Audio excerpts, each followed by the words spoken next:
Et donc, vous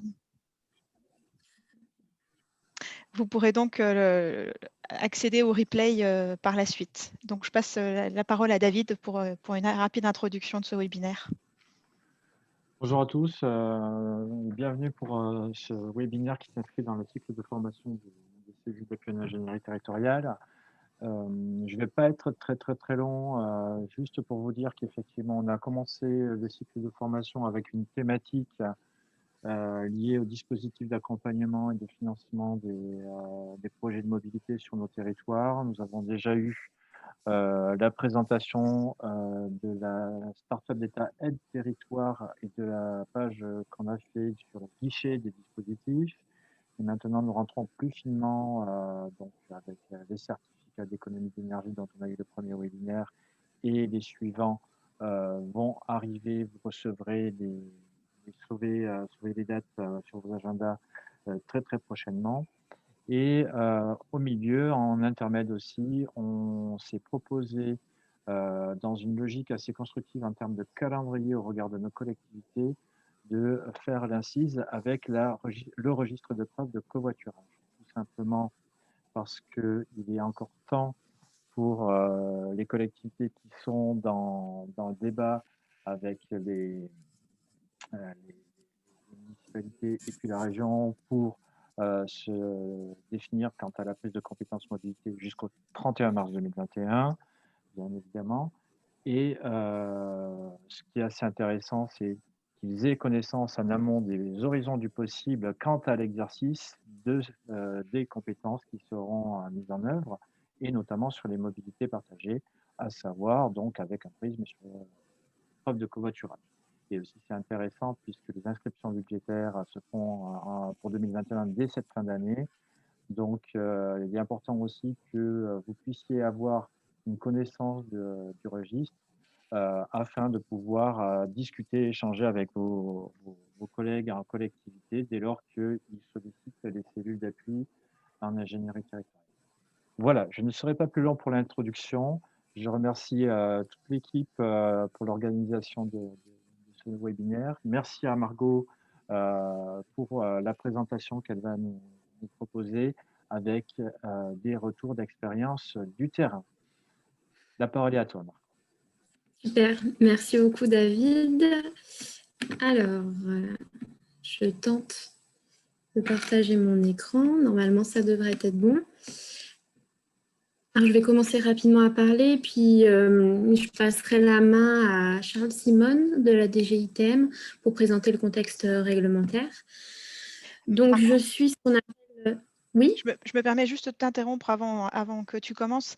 Juste pour les participants, si vous avez des questions-réponses, enfin des questions à poser, je vous invite à les poser dans le petit onglet Q&R en bas de l'écran, de manière à pouvoir, si le temps ne nous permet pas de répondre à toutes les questions, d'en avoir la traçabilité pour vous apporter des réponses par la suite. Désolée Margot, merci. Il n'y a pas de problème. J'espère que je vais pouvoir les voir en direct également, les questions, donc c'est parfait.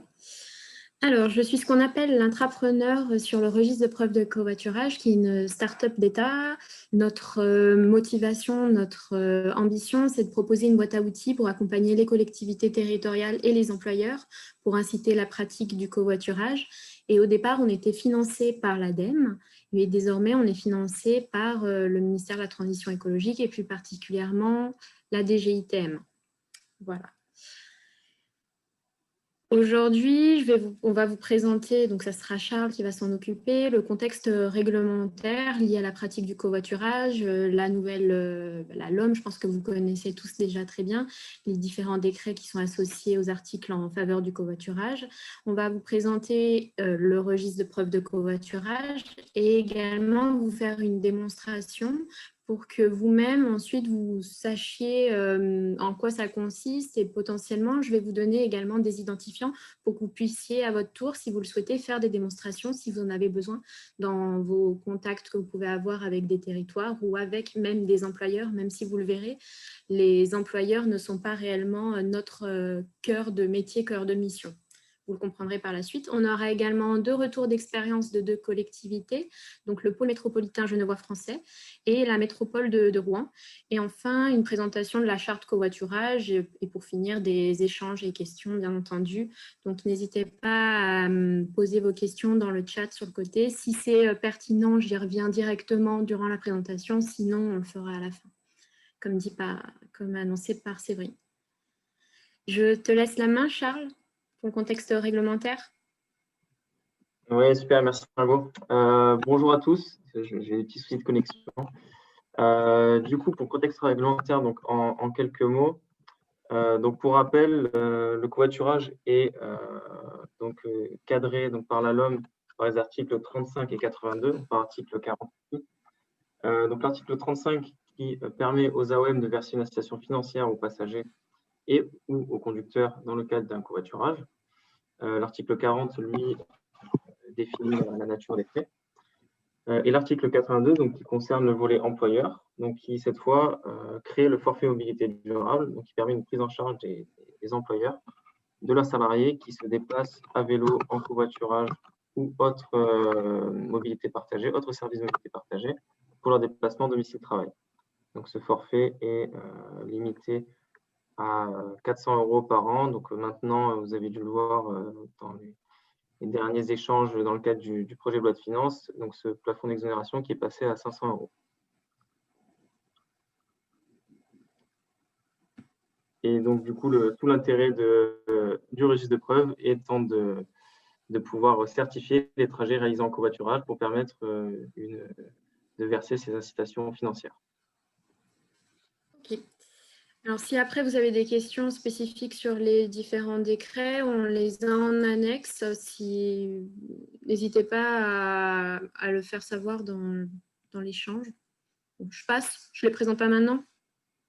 Oui, s'il y a des questions, peut-être qu'on pourra revenir après dessus. Ok, super. Bon, bah voilà, on a eu la présentation du contexte réglementaire et c'est sur ce contexte-là qu'on a commencé à réfléchir avec la DGITM, à l'ADEME, à un produit qui permettrait d'aider les collectivités et les employeurs à savoir quand un covoiturage a vraiment eu lieu pour ensuite donner une incitation financière ou non financière, puisque même on peut également donner des incitations de type place de parking réservée, des places de piscine. Vraiment, c'est tout ce qui concerne une incitation pour favoriser la pratique. Donc, dans ce contexte-là, la LOM a été publiée l'année dernière. Les collectivités ont commencé à faire savoir leurs besoins. Et les opérateurs, pour répondre à leurs besoins de preuve de covoiturage, ont commencé à développer leur propre système de preuve de covoiturage. Sauf que dans cet écosystème-là, les opérateurs n'avaient pas de classification, de label qui leur permettait de dire « faites-nous confiance ». Effectivement, quand on vous dit qu'on a une preuve de covoiturage de tel ou tel niveau, c'est bien qu'on a cette preuve-là. Donc, il y avait un peu un manque de confiance dans cet écosystème et nous, on essayait de rétablir les équilibres. Et donc, on joue le rôle d'une boîte à outils, un tiers de confiance entre d'une part les opérateurs de covoiturage, d'autre part les territoires et également les employeurs. Les flèches, quand elles sont en trait plein, ça veut dire qu'on a un lien direct avec ces acteurs. Quand c'est un trait en pointillé, c'est qu'on a un lien indirect. Donc, avec les employeurs, on a un lien indirect. Quand on parle de tiers de confiance, la première chose que l'on a faite, c'était de mettre tous les opérateurs et les collectivités qui souhaitaient s'intéresser au développement du covoiturage autour de la table et on leur a demandé quels étaient leurs besoins. Et en réalité, le premier besoin, c'était de classifier un peu les preuves de covoiturage. Donc, on a essayé de faire une sorte de grille. Et ce n'est pas une grille qui est basée sur des moyens. Donc, on ne vient pas dire que le Bluetooth ou le traçage GPS, c'est mieux que de prendre un selfie. On vient juste acter les finalités de chacun de ce que sont capables de faire chacun des opérateurs. Donc, on a 3 classes. Je ne vais pas rentrer trop dans le technique parce que ce n'est pas le plus important, mais ce qu'il faut retenir, c'est qu'on a 3 classes qui permettent de classifier des preuves de covoiturage en fonction de ce que peut faire l'opérateur. La classe A, c'est quand l'opérateur certifie la mise en relation avec une intention de covoiturer. La classe B, c'est également quand on a une preuve d'un déplacement, soit du conducteur, soit du passager. Et enfin, la classe C, c'est quand on a la preuve du déplacement des deux protagonistes du covoiturage. Voilà. Et là, je vais vous mettre une vidéo pour essayer de vous expliquer ce que l'on a fait ensuite. Parce que la première étape, c'était donc de définir... Alors, si la vidéo va marcher, elle ne marche pas. Ça va arriver. Alors, comment fonctionne? Donc, une personne se rend à son travail en covoiturant. Elle utilise une application de covoiturage comme elle l'utilise dans sa vie de tous les jours, si elle l'utilise. L'opérateur de covoiturage vérifie avec ses mécanismes internes que son trajet s'est réellement réalisé. On lui laisse la main là-dessus. Il fait ce qu'il souhaite. Il envoie au registre de preuve de covoiturage l'information du trajet. Le registre, nous, derrière, on vient certifier les différents trajets et on affecte cette fameuse classe de confiance que l'on vient de vous présenter. Ensuite, l'autorité organisatrice de la mobilité à qui on a fait un accès spécifique sur le registre peut se connecter et elle a une interface unique qui lui permet de visualiser les trajets réalisés sur son territoire. Et elle peut ensuite distribuer des incitations sans crainte de fraude massive. Ça, vraiment, c'était la principale commande, on va dire, d'avoir un registre de preuves de covoiturage. Tout ça, c'est quelque chose qui fonctionne. Je vais vous montrer bien une démonstration juste après. Et voilà, n'importe quelle collectivité aujourd'hui peut nous demander d'avoir un accès sur le registre de preuves de covoiturage pour compétence mobilité, pardon, ou alors si elle est très motivée pour inciter au covoiturage. Ça, c'est un schéma, vous le retrouverez dans la présentation qu'on vous envoyait par mail avant le webinaire, qui réexplique ce que l'on vient de voir dans la vidéo. Je ne vais pas passer trop de temps là-dessus, mais c'est un doublon, on va dire, avec la vidéo en version schéma. Donc là, on a vu tout ce qui est... Pardon ? Margot, je me permets juste de te couper. Je ne sais pas si c'est pour tous les participants pareil, mais pour ce qui me concerne, le son est un peu haché. Alors, si vous pouvez nous indiquer les participants dans l'onglet conversation en bas, pas l'onglet questions, ce qu'il en est pour vous. Alors,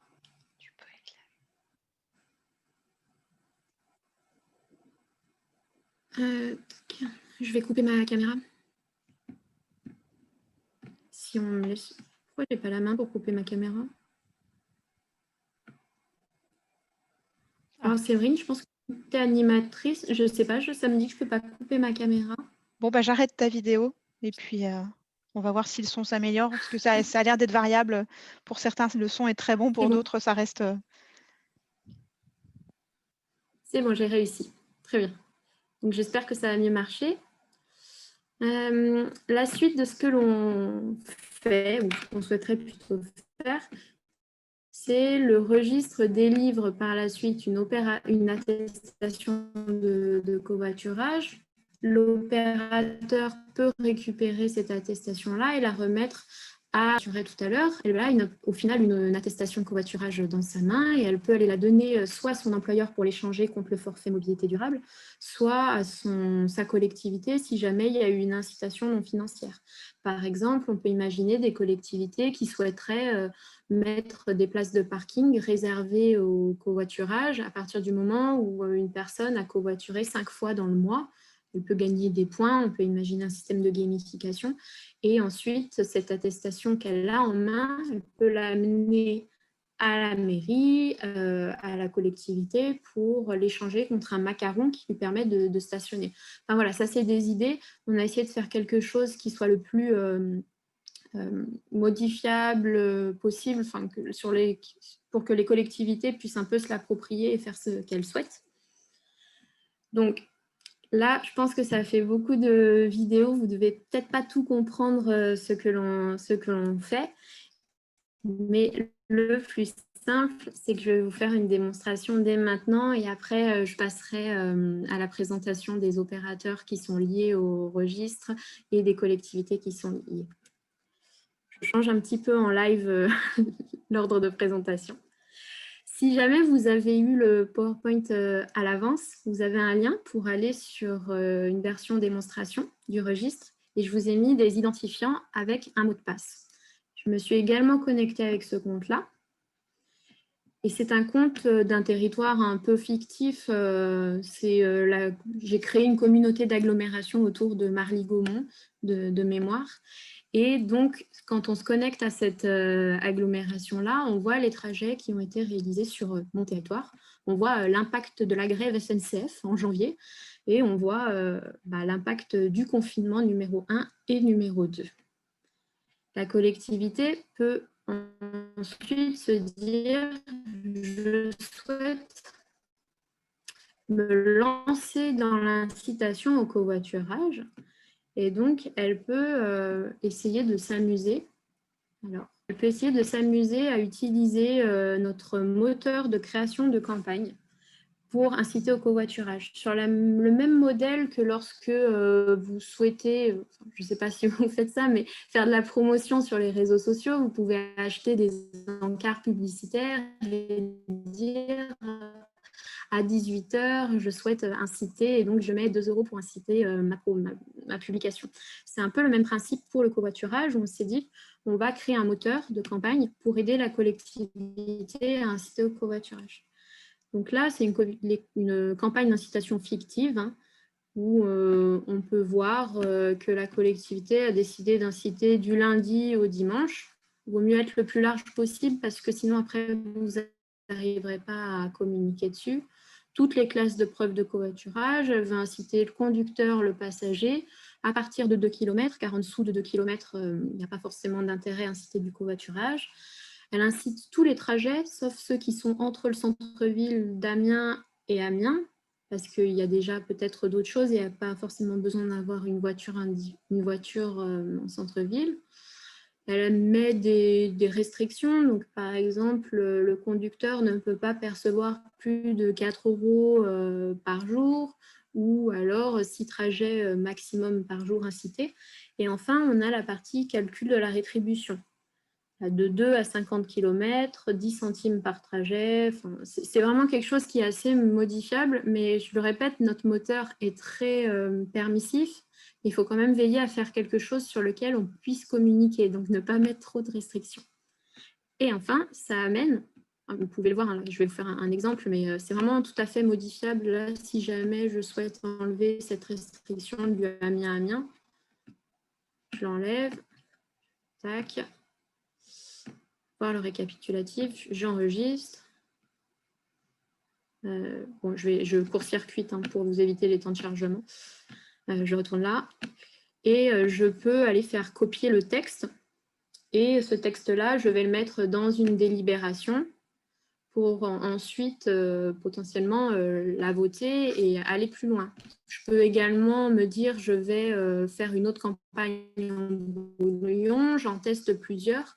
Et d'ici quelques jours, quelques semaines, on va avoir une dernière catégorie. C'est pour ça qu'il y a un petit blanc ici, un espace vide, où ça va également faire une simulation sur les mois précédents de qu'est-ce qu'aurait fait cette campagne-là. Sur les mois précédents, on ne peut pas prévoir ce qui se passera à l'avenir.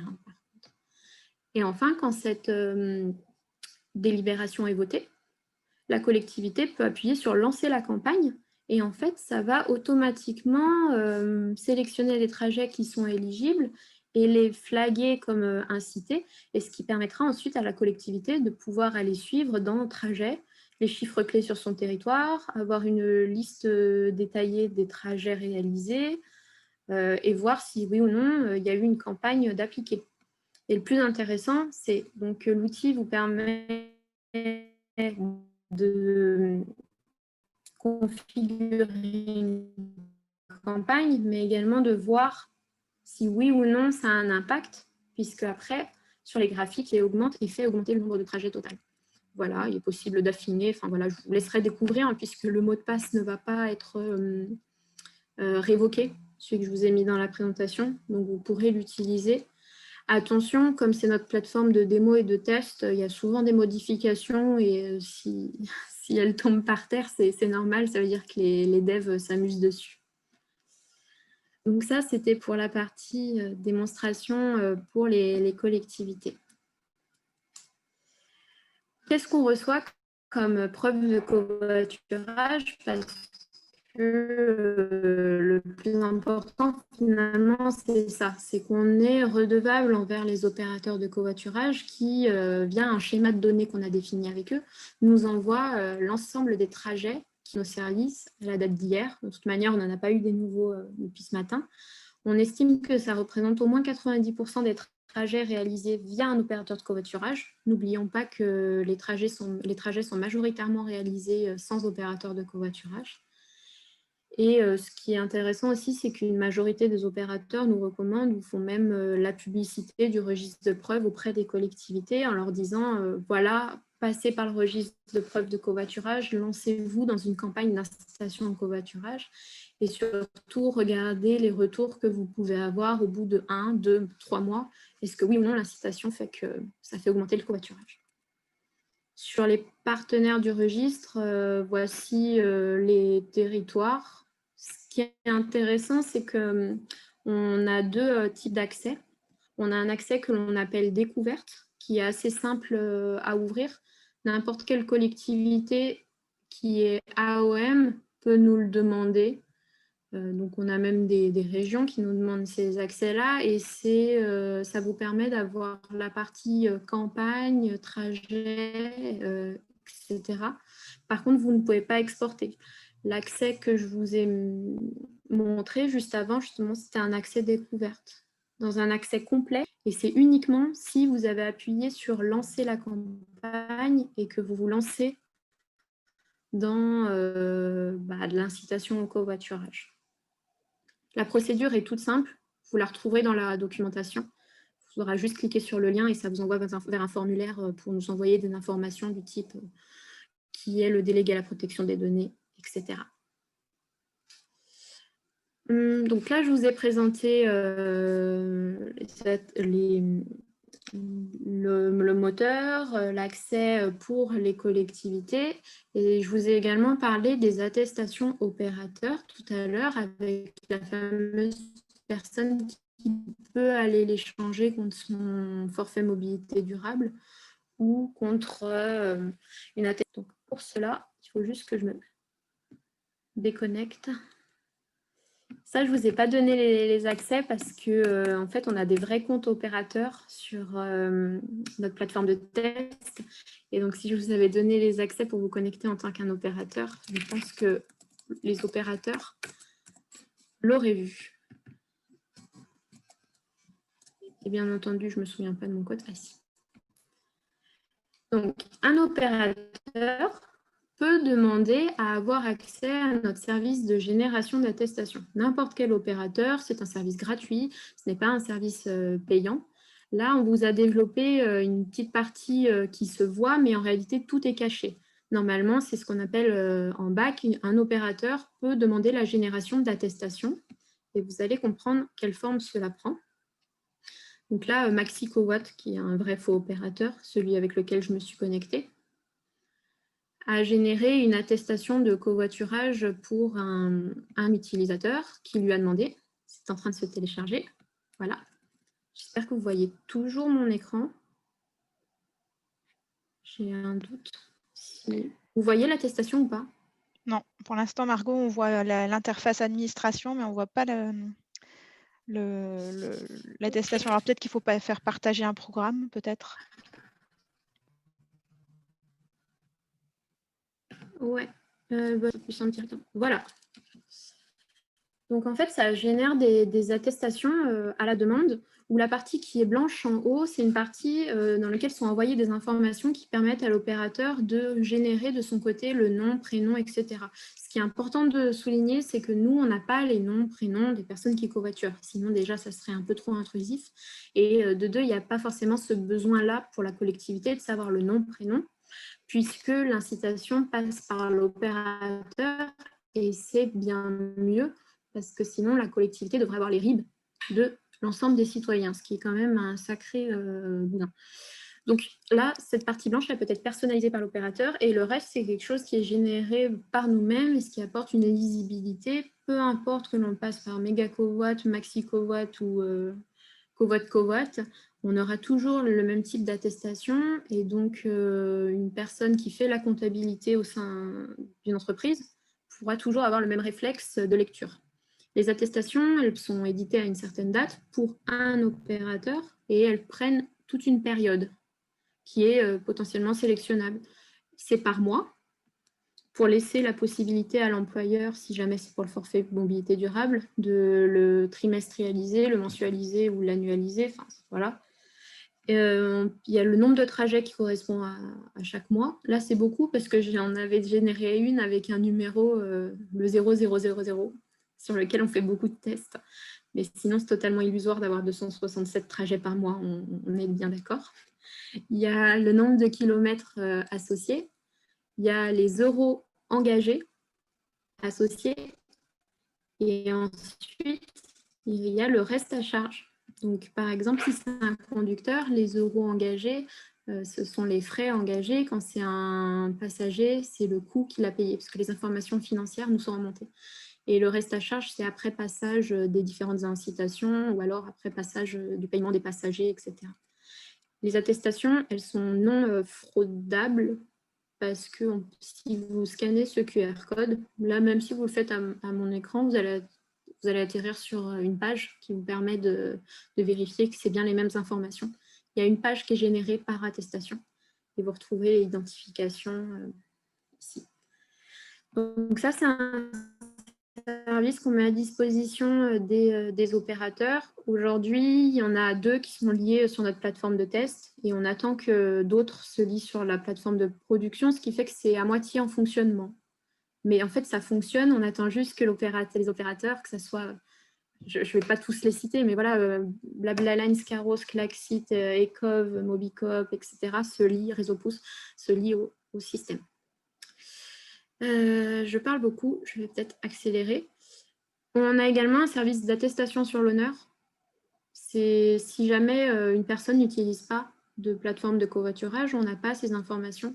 Donc, elle peut cliquer ici et elle va se retrouver sur un générateur d'attestation sur l'honneur. Pour ceux qui sortent beaucoup de chez eux en ce moment, pendant le confinement, vous remarquerez qu'il s'agit du même moteur de génération d'attestation que pour sortir de chez soi.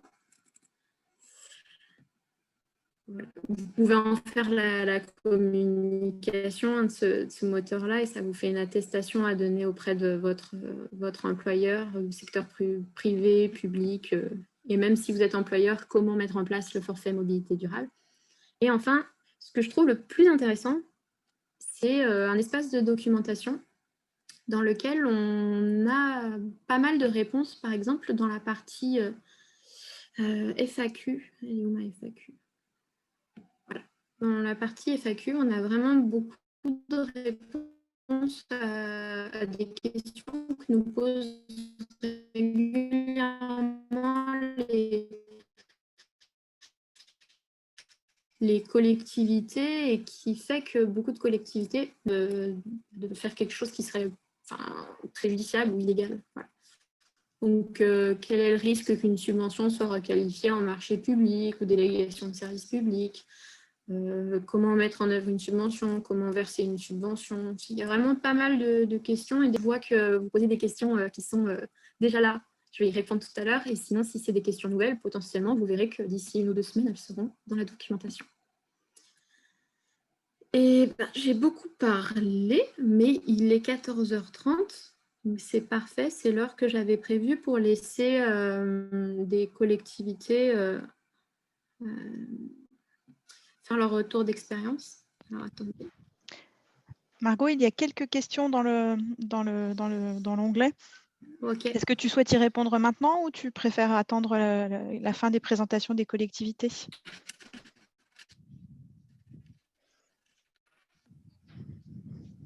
Alors, je peux le faire rapidement, je pense. Alors, c'est pas le jeu des échanges de données. Comment construire une plateforme ? Pardon ? Non, pas de souci, vas-y, c'est bon. Ok. Comment construire une plateforme réellement collaborative, voire de contraindre juridiquement à la construction de synergie pour s'engager enfin dans une dynamique claire pour les collectivités. Alors là, je ne vais pas forcément être d'accord avec vous parce qu'on a quasiment tous les opérateurs de covoiturage les plus... et les plus importants sont volontaires pour contribuer au registre de preuves de covoiturage. Ce n'est pas quelque chose qu'on leur a imposé, c'est quelque chose qui est venu d'eux. C'est durant les assises de la mobilité que la demande a été faite. Donc ça marche plutôt bien. Et est-ce qu'on les a contraints? Non, justement. Tous les articles de la LOM qui mentionnaient le registre de preuves de covoiturage, nous, on avait un avis comme quoi il valait mieux laisser ça sous la forme de volontariat plutôt que d'imposer. Autrement dit, si A est une plateforme privée et sur une autre plateforme privée, comment faciliter la liaison entre ces deux personnes qui sont l'un conducteur, l'autre passager, mais pour chaque société Ah, alors là, vous parlez d'interopérabilité de l'offre. C'est un autre sujet, parce que l'offre, c'est donc avant la preuve, il faut d'abord que les offres soient parues. Et nous, on n'intervient pas là-dessus. Mais si vous avez envie de vous impliquer sur le sujet, allez-y, puisqu'il y a un vrai besoin, je pense, sur l'interopérabilité de l'offre. Le registre fonctionne aussi en informel, sans passer par d'opérateurs tiers, de collègues de travail, par exemple. À part les attestations sur l'honneur que je vous ai montré, non, pour l'instant, on n'a pas fait d'autres choses. Après, on a laissé une définition d'opérateur de covoiturage volontairement large, pour que ça puisse être également une personne au sein de l'entreprise, le responsable RSE qui organise du covoiturage dans son entreprise avec un tableur. On peut également le considérer comme un opérateur et qui nous fasse remonter des informations. Est-ce que vous avez des contacts avec l'opérateur Covivo? Alors, Covivo n'existe plus, c'est Mobicoop depuis au moins 1 an, puisqu'ils ont fusionné avec d'autres opérateurs pour créer une coopérative. Et oui, ce qui fait qu'on a Mobicoop, un EPCI sans compétence transport peut-il se créer un compte dans le registre et proposer des incitations? Nous avons une AOM plus concentrée sur le transport urbain et pas encore mobilisée sur le covoiturage. C'est vrai que je n'ai pas assez insisté là-dessus, mais en fait, depuis peu, on ouvre également des accès à des collectivités qui ne sont pas AOM, mais à partir du moment où elles nous ont montré leur intérêt pour vraiment inciter au covoiturage, et où des fois, c'est des PETR à l'intérieur duquel il y a une AOM. Donc, on a un mail de l'AOM qui est en dessous, qui dit « Oui, effectivement, je travaille avec ce PETR, c'est eux qui vont gérer nos liaisons. » Donc, si vous n'avez pas la courrier avec d'autres, ou la région qui peut nous écrire un mail pour dire « À cet endroit-là, on leur fait confiance. » C'est un peu… Je ne sais pas si faire quelque chose pour que, quand les gens veulent inciter au covoiturage, on ne les bloque pas non plus. Pourrait-on extraire des stats de ce registre? Le covoiturage est assez peu visible dans nos chiffres. On a une page Open Data sur data.gouv. D'ailleurs, je l'ai mis à jour ce matin avec les données d'octobre. Donc, vous pouvez télécharger toutes les données, elles sont anonymisées. Et quand je dis toutes, c'est à 95%, vous pouvez les télécharger. Quand c'est des données dont une origine ou une destination sont sur des territoires très par mois, on ne les expose pas parce que ça permettrait avec la précision de retrouver de qui il s'agit. Voilà. En 3 minutes, j'ai répondu aux 6 questions. Après, on répondra à la fin à celles qui vont arriver.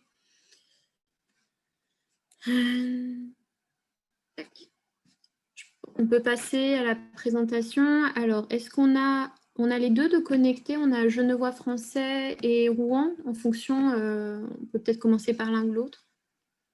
A priori, les deux sont connectés. Ok, et ben. Je suis prête si vous voulez. Eh bien, allons-y pour Genevois français et Rouen, vous passerez juste après. Merci. Par contre, j'ai besoin que je puisse partager mon écran, s'il vous plaît.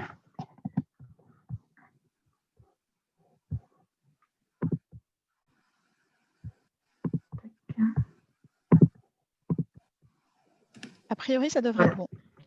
Ok, merci. Est-ce que c'est bon pour l'affichage? Oui, merci. Bonjour à tous, Anne Ponchon, en charge de questions de mobilité au pôle métropolitain du Genevois français, donc un territoire qui se situe entre Haute-Savoie et Ain, autour du canton de Genève et qui réunit toutes les intercommunalités françaises autour de Genève. Sur la mobilité, on a pas mal d'enjeux et un réel engagement pour développer des solutions alternatives à l'autosolisme, entre autres en travaillant sur le covoiturage pour améliorer notre taux de remplissage qui est faible, de 1,05, et puis développer tout un tas d'autres services tels que l'autopartage et encore les mobilités douces notamment. Je vais aller très vite sur ce qu'on fait en matière de covoiturage depuis 2019-2020 et passer sur notre intérêt pour cet outil-là. Donc, en termes de covoiturage, notre ambition, c'est de passer de 4 à 6% des déplacements en covoiturage, donc d'augmenter cette pratique-là pour éviter que 30 000 voitures supplémentaires soient sur les routes chaque jour. Pour travailler sur ce volet-là, on a 4 axes de travail. La partie investissement avec notamment une voie dédiée au covoiturage à la douane entre le canton de Genève et la partie française. La création de lignes de covoiturage dynamiques. Donc, on a travaillé en 2019 avec Taxito et Mobicop. Et puis, cette année 2020, on travaille avec Ecov pour une ligne de type covoitissi. On travaille aussi sur tout le volet communication, animation, avec une plateforme de covoiturage qui permet d'être un méta-moteur de recherche pour prendre en compte les annonces qui viennent de différents sites et le tout sur un seul site unifié. Et sur l'animation, on réalise des plans de mobilité auprès des employeurs de notre périmètre. On a aussi déjà travaillé sur des campagnes d'incitation au covoiturage en mettant en place des offres avec différents opérateurs. Donc, rapidement, la plateforme qui est un métamoteur de recherche et qui réunit les annonces de Blablacar, de Movici, de Pickup, de Klaxit et aussi de sites suisses pour nos trajets transfrontaliers, qui valorise les communautés actives, par exemple, qui sont sur Facebook et fait la promotion des lignes de covoiturage. Sur cette plateforme-là, on a aussi prévu d'avoir la mise en valeur des incitations qui seront en place sur 2021. En 2019, donc je vous disais, un premier service mis en place de covoiturage dynamique avec un système de bornes pour lequel on a mis en place une incitation pour les conducteurs de 2 € par trajet. Cette incitation, elle était finalement assez complexe à suivre puisqu'il fallait que les conducteurs s'inscrivent par mail auprès de nous pour pouvoir demander ensuite le versement de leurs 2 € par trajet. Il n'y avait pas d'automatisme dans l'incitation qu'on pouvait verser. Et c'était gratuit pour les passagers. Donc ça, c'est pour la première ligne. Pour la deuxième ligne qui est en cours de déploiement, cette deuxième ligne de covoiturage dynamique qui est en réflexion avec l'opérateur Ecov, on a décidé d'avoir pour les passagers une gratuité au lancement du projet et puis pour les conducteurs d'avoir une indemnisation siège libre puis une rémunération conducteur pour la prise en charge des passagers. Ces modalités-là, elles ont été proposées donc par notre opérateur et validées par les élus. Donc, ce sera mis en place au moment du lancement du service. Et puis, en parallèle, on travaille donc aussi avec l'opérateur Klaxit et puis l'ATMB qui est l'opérateur en charge des autoroutes de notre secteur. Donc pour cette opération-là, Je Covoite, qui a été mise en place en début d'année 2020, en janvier 2020, ce qu'il a été choisi, c'était d'être sur cette incitation de 10 centimes d'euros remboursés par kilomètre, dans la limite de 30 km et de 4 trajets par semaine. Globalement, ça fait que pour un conducteur, il y a la possibilité de gagner jusqu'à 48 € par mois. Et puis pour le passager, encore une fois, le choix qui a été fait, c'était d'avoir quelque chose de gratuit. Donc, globalement, ce qu'on souhaitait travailler avec le passage par le registre de preuve de covoiturage, c'était de gagner en efficacité et en lisibilité pour les utilisateurs, puisqu'en 2019-2020, il a fallu dire il y a une campagne avec Klaxit, il y a une campagne avec Ecov, il y a un autre service avec Taxito. Et au final, on se rend compte qu'en parlant de chaque service mis en place avec chaque opérateur, on craint de perdre en lisibilité. Donc, on espère qu'avec le registre de preuve de covoiturage, on peut avoir un petit peu un gain de visibilité sur les incitations proposées. Et puis aussi pour nous, d'avoir un meilleur suivi global de cette incitation mise en place sur le territoire, avec tout l'aspect back, on va dire back office de ce que Margot nous a présenté. Donc les questionnements auxquels on fait face pour vraiment dimensionner notre future campagne d'incitation, c'est est-ce qu'on doit miser sur une campagne qui est commune avec tous les opérateurs, ou est-ce qu'on doit maintenir des modalités spécifiques pour chaque opération? Pourquoi cette question? Bien tout simplement parce que chaque opérateur a envie de, malgré tout, défendre ses intérêts et souhaite avoir un peu le maximum de pignon sur rue par rapport à ses concurrents. Et ce qui se comprend très bien, puisqu'en gros, pour ils reçoivent quand même une participation par rapport à toutes les indemnisations mises en place, et plus le volume est important pour eux, plus ça leur permet d'investir, par exemple, sur de la communication ou de l'animation. Et puis une autre question qu'on avait par rapport aux suites, c'est comment on fait pour éviter qu'il y ait du doublon, qu'en gros, qu'un covoitureur utilise 2 applications en même temps et finalement reçoivent 2 indemnisations. Est-ce que le fait qu'ils aient leur numéro de téléphone comme inscrit dans l'ensemble des informations qui remontent par opérateur, ça permet d'éviter cet effet cumul? Et puis 2 autres questions encore. En gros, est-ce que auprès des utilisateurs, de la population, il y a un conseil pour communiquer sur une campagne d'incitation, ou est-ce qu'il n'y a pas encore de conseils et de retour d'expérience par rapport à ça? Et enfin, un autre questionnement, quel retour d'expérience sur les incitations qui ont été mises en place dans le cadre du registre, qui nous permettrait d'avancer un petit peu sur les questions précédentes. Super. Merci Anne pour cette présentation. Je voudrais préciser aux autres participants, en fait, on n'a pas encore énormément de retours d'expérience, puisqu'il y a beaucoup de collectivités qui ont été bloquées par la réserve électorale, qui a duré très longtemps cette année. Et donc, on n'a pas encore assez de retours. Et là, on a des collectivités qui se lancent. Et je pense que si on fait le point d'ici 6 mois ou 1 an, on pourra vraiment avoir ces retours d'expérience sur les incitations en place, en dehors de celle de Île-de-France Mobilité, qui était la plus connue et qui se faisait sur le principe d'expérimentation. Voilà. Et pour les autres questions, je m'en suis notée.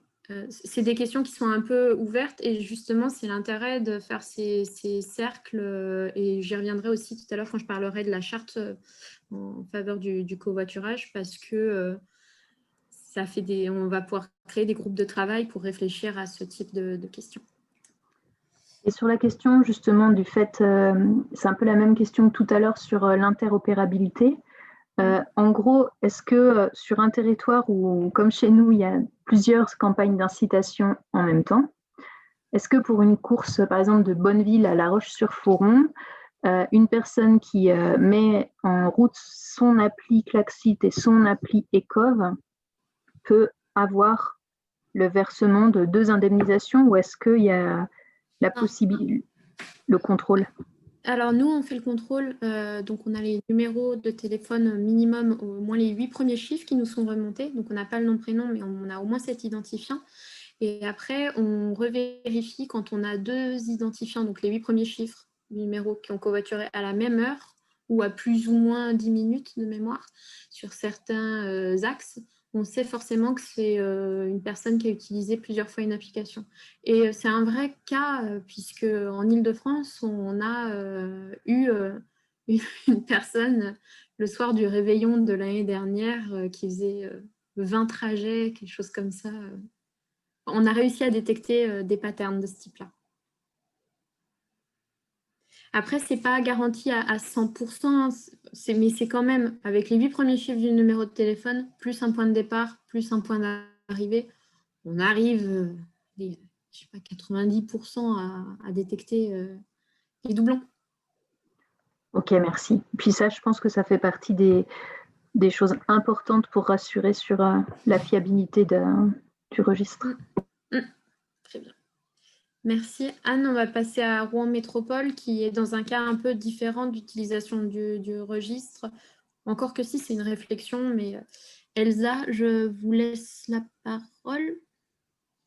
Oui, bonjour, Elsa Delabarre.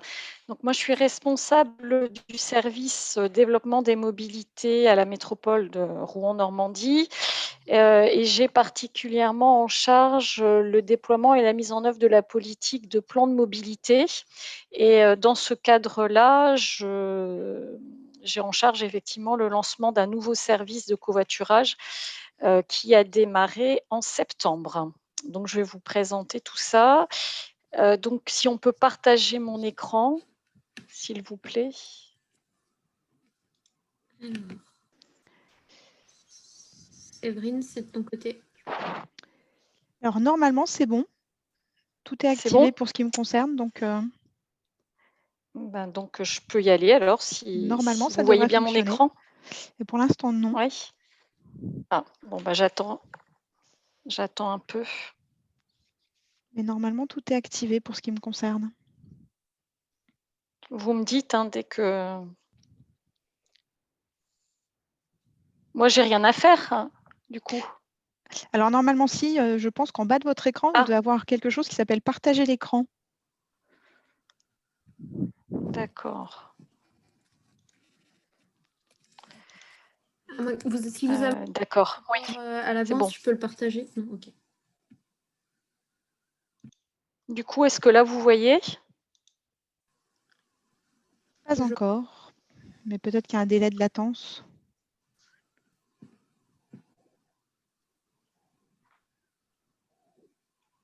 Est-ce que j'ai bien cliqué sur partager l'écran? Ça a été plus rapide tout à l'heure pour... Et après, vous avez sélectionné écran, tableau blanc ou un document? Un écran, d'accord. D'accord. Ah, ça arrive. C'est bon. J'avais pas fait ce qu'il fallait faire. Merci à vous. C'est bon. C'est la première fois que je fais une présentation par Zoom, donc voilà. Du coup, oui, pour vous présenter rapidement le territoire, donc on a un territoire qui comprend 71 communes, on a à peu près 500 000 habitants et 225 000 emplois. Là, la carte avec les différentes couleurs, ça présente des territoires qui sont un peu différents. On a d'abord un centre urbain un premier gros centre urbain autour de Rouen, c'est la zone rouge. Un deuxième centre urbain beaucoup plus petit au sud de la métropole. Et puis ici, des territoires qui sont colorés en vert et orange, qui sont très ruraux. Notre dernière enquête ménage-déplacement avait pu définir les différents parts modales et donc on voit qu'au niveau du covoiturage, on était à 1% des covoitureurs qui circulaient en dehors de leur sphère familiale. Donc c'était un constat assez faible, hein, puisque nous, on travaille sur des plans de déplacement depuis 2007, et on a à peu près 51 000 salariés aujourd'hui qui sont couverts par un plan de mobilité. Donc, il y a des actions en faveur du covoiturage qui ont été menées. Et 10 ans après, on constate que finalement, c'est plutôt un échec. Là, je vous ai mis une petite carte qui présente un peu ici en marron clair les zones où on a une densité de population plus importante, donc on retrouve les grands axes. Ici, je vous ai mis une carte qui présente les réseaux de transport urbain. Donc, vous avez la ligne ferroviaire, on a 8 gares, et vous avez un réseau de transport. Oui. Elsa, je vous coupe, mais en fait, nous, on ne voit pas quand Oui. vous avancez dans le diaporama. Il faut que on est bloqué à la première slide. Ah. Et du coup, alors, je dois faire comment? Est-ce que là, si je veux... Oui, voilà, c'est bon. Ouais. C'est bon. Alors, c'est quand je suis en plein écran, je pense que c'est pour ça. Donc là, voilà, c'était le point sur les différentes parts modales. Cette carte, c'était voilà, sur la densité de population. Ça montre effectivement là où on a des zones d'activité, des zones d'emploi, des zones de lieu de vie. Cette carte, ça présente les réseaux urbains. Donc, on a le réseau, les lignes avec le réseau de transport en commun et les lignes ferroviaires, puisqu'on a 8 gares présentes sur le territoire. Et cette carte-ci, j'ai superposé les différentes zones d'activité. Et en fait, elle est intéressante, cette carte, parce qu'elle montre effectivement qu'on a des zones d'activité qui sont pas bien desservies par notre réseau de transport en commun, ni par le réseau ferré. Or, c'est des entreprises qui sont des gros financeurs, hein, du versement transport, hein, et donc qui nous réclament des solutions alternatives à l'utilisation de la voiture en autosolisme. Donc, on a vraiment une réelle demande, hein.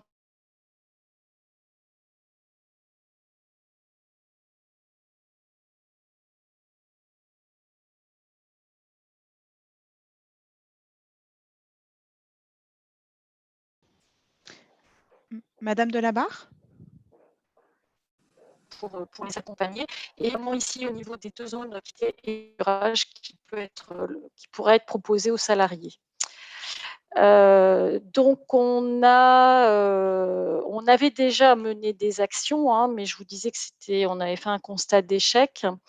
Donc, on a réellement réfléchi à une mise en place d'un outil, et plus qu'un outil d'ailleurs, un service qui pourrait convaincre les salariés de covoiturer.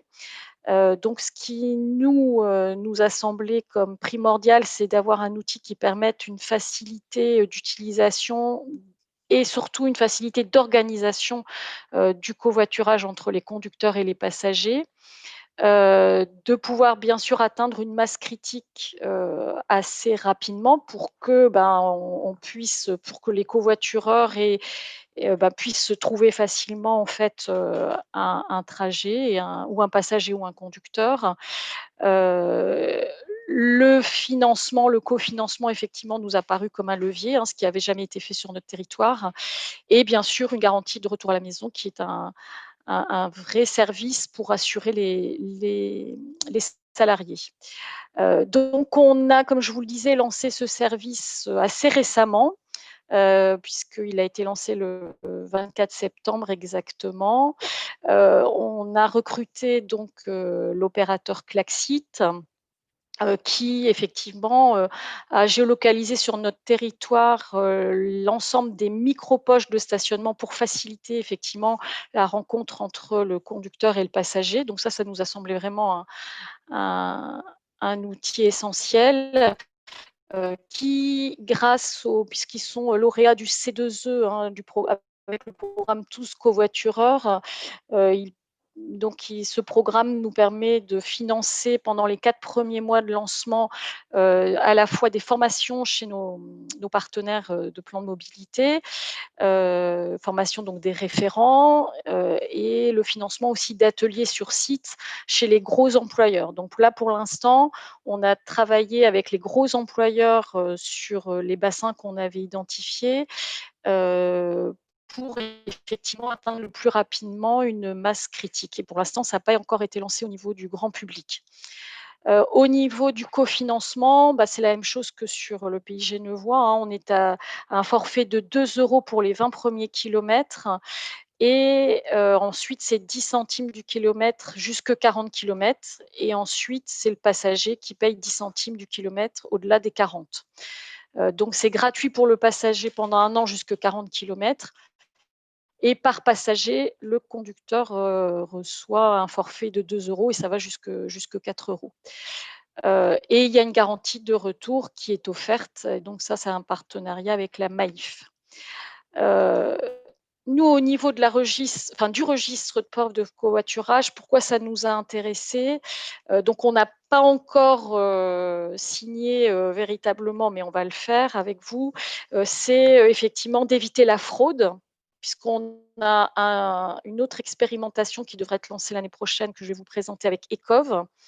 Donc on a vraiment on souhaite éviter ces doublons, sachant que, comme je vous le disais, on a mené d'autres actions, enfin en tout cas nos partenaires ont mené d'autres actions au niveau du covoiturage. Donc on a des partenaires qui ont engagé des prestataires et qui ont d'autres prestataires et qui ont même des outils de mise en relation qui sont personnalisés. Donc c'est important effectivement que sur notre territoire, il n'y ait pas de doublons et puis qu'on puisse avoir, nous, un suivi global de tout ce qui se passe sur notre territoire. Donc voilà les 2 intérêts qu'on trouve, nous, au niveau du registre.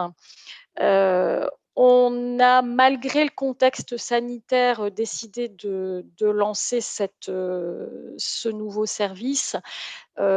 C'est pas simple, ça n'a pas été simple, voilà, de convaincre nos élus. Pour l'instant, on n'a pas encore réussi à convaincre la nouvelle équipe, puisque tout ça, ça avait été calé avec l'ancienne équipe et nous sur la métropole, le président et les vice-présidents sont nouveaux sur le sujet. Donc pour l'instant, on n'a pas réussi à les convaincre. On fait un bilan en décembre, hein, pour montrer qu'effectivement, malgré le contexte sanitaire, en fait, il y a quand même un lancement qui a été très positif sur notre territoire. Et on leur a présenté effectivement, là, la slide que je vous présente, c'est-à-dire le badge de confiance qu'a mis en place Klaxit, pour garantir une certaine prise en compte du contexte par les conducteurs et les passagers. Alors, au niveau donc des premiers résultats, donc après 3 semaines de lancement, on avait, là je vous ai mis beaucoup de chiffres, mais ce qu'il faut retenir, c'est qu'on avait 859 trajets qui avaient été réalisés. Ce qui est quand même assez positif par rapport à ce qu'on peut trouver sur d'autres territoires. Et effectivement, après 2 mois de lancement, on arrive à 2 260 trajets, sachant que depuis le confinement, hein, on est plutôt à 150 trajets par semaine. Donc ça menait un peu un coup d'arrêt, hein, par rapport à ce lancement. Mais bon, je pense que ceux qui ont utilisé ce service seront convaincus et continueront après le confinement. Comme je vous le disais, on travaille actuellement sur la mise en place de lignes de covoiturage. Donc là, on travaille avec Ecov. Donc c'est des lignes qui se rapprochent plus effectivement du transport collectif. Alors pourquoi on souhaite aussi créer ces lignes? Parce qu'on sait qu'il y a une majorité de personnes qui n'utilisent pas d'application pour se déplacer. Que certains, même si on facilite au plus l'organisation des trajets de covoiturage, certains ne sont pas prêts quand même à quand même planifier leurs trajets. Et puis effectivement, on n'a pas forcément des aménagements de voirie partout pour pouvoir organiser ces trajets. Donc ce sera des lignes de covoiturage qui seront matérialisées par des repères physique, hein, je vous ai mis un petit visuel. Et donc aujourd'hui, on a ECOV qui fait cette étude, donc à regarder avec toutes les données qu'on pouvait avoir, les grands flux en matière de circulation sur notre territoire et bien sûr au-delà, hein, puisque on a quand même pas mal de salariés qui habitent pas le territoire. Donc il y avait 13 corridors qui avaient été pré-identifiés et aujourd'hui, on en a sélectionné 4. Donc au moins, on en expérimentera, on commencera l'expérimentation normalement l'année prochaine, au moins sur une liaison, une des 4 liaisons. Voilà ce que je voulais vous présenter. Très bien, merci Elsa. Donc c'est des stratégies où en fait le registre vient s'intégrer à l'intérieur avec les données qu'on peut avoir. Ça aide les collectivités en tant qu'outil d'aide à la décision à y voir plus clair sur quoi s'orienter, etc. Donc ce que je disais tout à l'heure, c'est qu'on n'a pas encore assez de retours d'expérience au-delà de Île-de-France Mobilité. Donc aujourd'hui, pour le webinaire, on a souhaité vous montrer des collectivités qui sont en train de s'interroger sur l'incitation au covoiturage. Et en réalité, ça représente 95% des collectivités avec lesquelles on échange aujourd'hui. Et peut-être qu'un jour, on aura Île-de-France Mobilité qui vous fera un retour sur les 3 années d'expérience. Et ça fait 1 an qu'ils utilisent le registre tous les jours pour leur campagne. Mais ils étaient occupés aujourd'hui. Voilà. Merci en tout cas aux 2 collectivités qui ont partagé leur retour et qui ont des accès donc découvertes sur le registre aujourd'hui. Si je suis l'ordre du jour, je vais parler de la charte covoiturage désormais.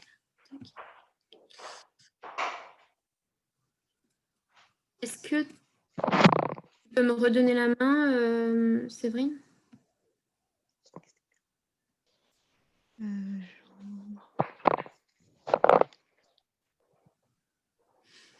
Alors, il faudrait que Madame Delabarre, si elle le peut, arrête le partage de son écran. Ah oui, d'accord. Merci beaucoup. Merci. Ah oui, je viens de voir qu'il y avait une question qui était plutôt pour une collectivité. Je ne pense pas que je serais la mieux placée pour répondre. Combien coûte pour la collectivité la mise en place des mesures mises en place présentées en termes d'ordre de grandeur? Est-ce financé par le versement mobilité?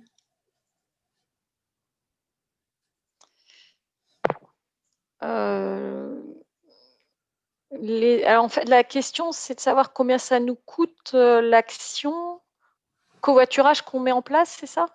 Je pense que la question est plutôt sur l'ordre de grandeur de l'ensemble des actions qui ont été lancées. Voilà. Alors, moi, au niveau de Klaxit, sur la métropole, au niveau des coûts pour la métropole, on est à 57 000 € hors taxe. Là, c'est ce que je viens de vous présenter. Pour une animation près d'une 50aine d'entreprises. Mais il faut savoir que, comme je le disais, il y a quand même une grosse part qui est financée par le C2E. Donc en tout, l'opération telle que je l'ai présentée, sur la partie Klaxit uniquement, on est à 312 000 € hors taxe. Très bien, merci. Et il y aura des replays des webinaires C2E organisés notamment avec Charles. Je pense qu'on présente les différents programmes, celui de Klaxit, celui de ECOV, la roue verte. Okay. Oui. C'est ça, on les fera les prochains mardis. Il y en a un mardi prochain, notamment le 24, et on est en train d'organiser les autres. Super. Alors, c'est la dernière chose, donc sur la charte mobilisation pour le covoiturage au quotidien. Alors, une charte est sortie, d'ailleurs, c'est pas aujourd'hui son anniversaire? Non, c'est peut-être la semaine prochaine, en tout cas, fin novembre de l'année dernière, le plan national pour le covoiturage du quotidien a été lancé et une charte fait partie d'une des actions de ce plan. La charte, vous pouvez la retrouver si vous êtes une collectivité ou alors vous pouvez en faire la promotion, vous, en tant que relais sur les territoires. C'est une charte qui vise à s'engager entre la collectivité et l'État dans une démarche proactive en vue de favoriser l'essor du covoiturage sur un territoire. Et il y a également des actions qui vont être faites suite à ça, notamment une mise en réseau des acteurs publics, sans trop m'avancer sur le sujet, mais typiquement les questions qu'on a pu avoir tout à l'heure, est-ce qu'il vaut mieux faire du multi-opérateur, du mono-opérateur? Ça peut faire l'objet d'une réunion, d'un groupe de travail entre plusieurs collectivités qui ont des retours d'expérience sur ce sujet-là. Moi, en tant qu'agent public assimilé, je ne peux pas trop me prononcer là-dessus sans orienter vers un opérateur spécifique. Du coup, je fais toujours très attention en expliquant qu'une collectivité est maître de ses actions et qu'elle connaît mieux son territoire. Voilà. La charte, vous pouvez la retrouver sur le site France Mobilité et il faut la retourner et signer avec un logo de la collectivité à l'adresse qui est mentionnée sur la slide. Et si on va sur le site France Mobilité, on pourra voir quelles sont d'ores et déjà les collectivités qui se sont engagées. La première, ça ne mène plus au bon site. Je l'ai testé hier. Ah si, ok. En fait, le site, c'est à la fin. Ok.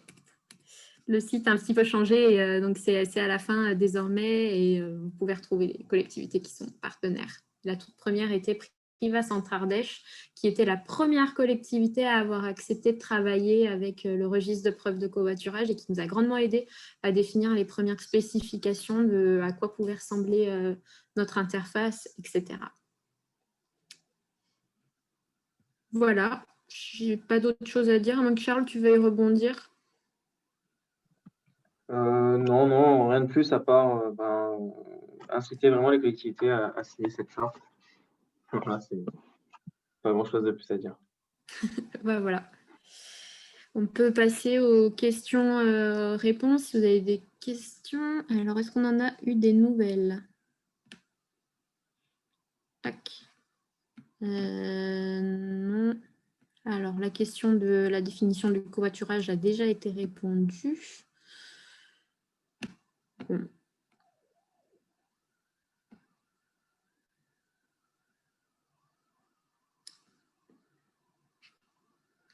Alors, quand il n'y a pas de questions, généralement, c'est que c'est clair. Ou sinon, peut-être que les questions sont dans le chat. A priori, non. Il n'y a pas de questions qui ont été déposées dans l'onglet conversation. Ok. Si je résume, n'hésitez pas à utiliser les accès pour le compte territoire que je vous ai donné. Si vous ne voyez pas le nom de l'opérateur dans le compte territoire, c'est tout à fait normal parce qu'on a laissé la possibilité aux opérateurs d'activer leur visibilité ou non. Et comme là, c'est un compte un peu faux parce que l'agglomération de Marly-Gaumont n'existe pas, et on n'a pas laissé la possibilité à l'opérateur de voir les noms. Et puis surtout, on ne voulait pas vous donner des fausses tendances sur des parts de marché. Donc voilà, c'est normal que vous ne voyez pas l'opérateur, mais normalement, une collectivité, à partir du moment où elle se lance dans une campagne d'incitation au covoiturage, vous peut bien voir que Megacowatt a plus de trajets que Maxicowatt. Alors, pouvez-vous nous faire une présentation synthétique de la démarche d'Île-de-France Mobilité? Oui, on a encore un peu le temps, donc je vais vous la faire. Île-de-France Mobilité, ça fait 3 années qu'ils mettent en place des campagnes d'incitation au covoiturage. Là, c'est la 3e édition qui ne va pas tarder à commencer. Elle a été bloquée pour des raisons juridiques, mais elle ne va pas tarder à recommencer. Et elle a particulièrement bien marché l'année dernière pendant la période de grève. En fait, c'est de zéro financièrement, c'est une incitation, une enveloppe au trajet. C'est-à-dire que ce n'est pas forcément fléché sur le conducteur ou sur le passager. L'enveloppe est attribuée au trajet et après, l'opérateur s'engage à donner en priorité au conducteur, mais il peut également donner au passager. Et en même temps, il s'engage à à laisser gratuit pour les passagers qui ont une carte Pass Navigo. Bon, elle est un petit peu complexe comme ça quand j'essaie de l'expliquer, mais sinon de 0 à 15 km, c'est toujours 1,50 € et de 15 km à 30 km, c'est 10 centimes du kilomètre par passager. Et à partir de 30 km, c'est toujours 3 €. Donc, c'est une manière de favoriser les déplacements de moyenne distance jusqu'à 30 km. Donc, non plus pas inciter les trajets qui sont très, très longs. Les retours sont plutôt intéressants et c'est une campagne qui est multi-acteurs. Donc, tous les acteurs de covoiturage qui sont volontaires peuvent demander à faire bénéficier leurs utilisateurs de cette incitation. La seule condition, c'est que les opérateurs de covoiturage soient liés au registre de preuves de covoiturage, puisque derrière, tous les calculs de l'incitation sont faits vraiment par le registre que je vous montrais tout à l'heure. À la fin du mois, Île-de-France Mobilité regarde combien elle doit à chacun des opérateurs qui sont partenaires. Donc, quand Megacovat envoie une facture à la fin du mois pour dire vous me devez 1 250 €, Île-de-France Mobilité peut vérifier, oui, effectivement, c'est bien 1 250 € et pas 2 000. Sachant que le moteur calcule également avec l'application des plafonds. Les plafonds, c'est 150 € par mois par conducteur, pour éviter les effets d'aubaine. Et ça marche vraiment bien. On a décelé des fraudes, des personnes qui utilisaient plusieurs plateformes, ou sinon qui faisaient du VTC déguisé. Voilà. Et la petite fierté, alors je ne sais pas si c'est une fierté ou pas, hein, mais on a remplacé, grâce à cet outil-là, on a remplacé le travail de 2 stagiaires de mémoire qui faisaient des calculs avec des tableurs Excel auparavant. Et maintenant, tout est automatisé et ils peuvent le mettre sur des cartographies s'ils le souhaitent. Voilà. Donc, c'est bien parce qu'on a simplifié quelque chose. Après, on a fait perdre un emploi. Voilà.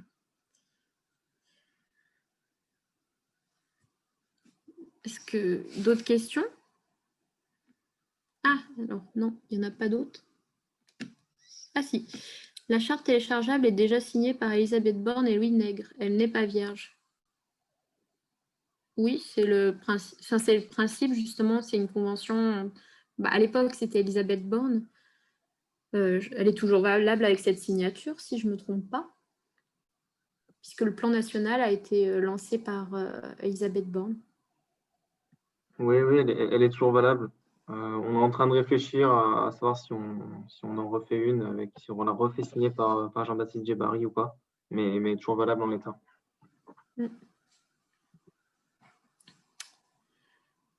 Bon.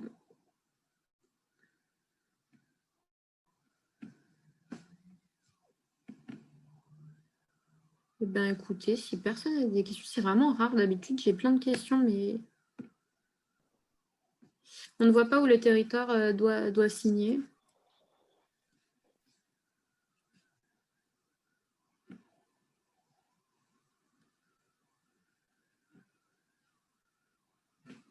Ah, et Charles dit que l'anniversaire du plan covoiturage est le 28 novembre. Là, ce sera un gros anniversaire. Bon. S'il n'y a plus d'autres questions, je vous propose de Ouais. clore le webinaire, sauf si Margot ou Charles, vous avez des compléments d'information à apporter. Non, mais à part, voilà, n'hésitez pas à revenir vers nous s'il faut faire des présentations, si vous en parlez à des territoires qui sont présents sur vos régions. Voilà, vous avez besoin de plaquettes, vous avez besoin d'en savoir plus sur telle ou telle chose. Si c'est des collectivités qui hésitent à prendre la compétence, on peut leur ouvrir des accès et ça, c'est plutôt intéressant. Au moins, comme ça, elles peuvent voir s'il y a un intérêt à inciter au covoiturage sur leur territoire, potentiellement prendre la compétence.